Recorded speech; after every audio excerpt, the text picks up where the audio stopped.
Hey, so I heard you were looking into some really wild stuff with light. Something about it just like going through things.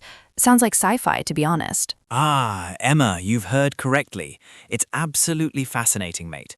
We're talking about photonic tunneling, where light, well, it effectively bypasses what should be an impenetrable barrier.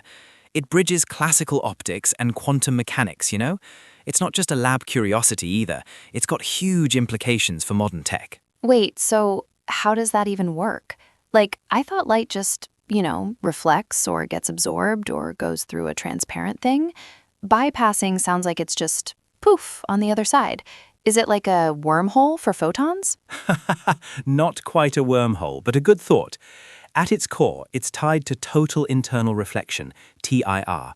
When light hits a barrier at a certain angle, classically it should all reflect. But Maxwell's equations, they predict a sort of tail of energy, an evanescent wave, that extends a tiny bit beyond the surface. If another medium is placed within that evanescent wave's reach, we're talking nanometers, the wave can recouple and just continue propagating.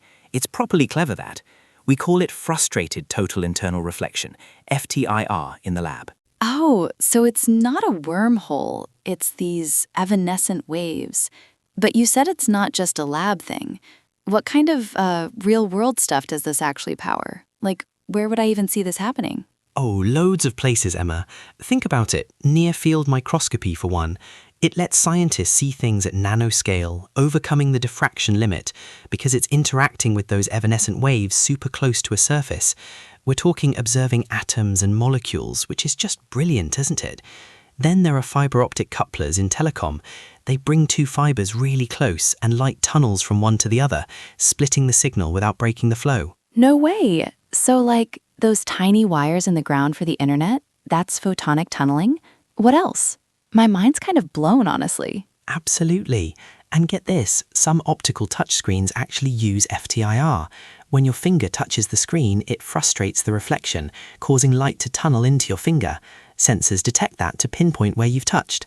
We're also seeing it in advanced biosensors, helping with things like disease diagnosis and even wireless power transfer, Mitricity from researchers at MIT. It's quite literally everywhere in all these really clever applications. Wow, touchscreens and power transfer? That's incredible. But I think I remember hearing something even crazier about this. Like light going faster than light when it tunnels? Is that like even possible without, breaking Einstein's rules? Ah, you're spot on, Emma. You're talking about the Hartmann effect. Implies the effective tunneling velocity could appear to exceed the speed of light in a vacuum. It sounds wild, doesn't it? It sounds like a huge deal. So what, is Einstein wrong? Can we actually send messages faster than light now? Well, not to worry. Einstein's still very much correct. The scientific consensus is that it doesn't violate relativity or allow superluminal information transfer. It's largely considered a wave-shaping effect, not true faster-than-light propagation. Herbert Winful, a brilliant mind, he suggested the observed group delay isn't a transit time, but relates to energy stored and released.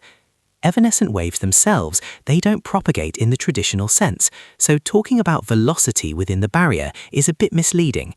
The information transfer, crucial bit here, always remains subluminal. So no breaking physics, just a really, really interesting quantum quirk.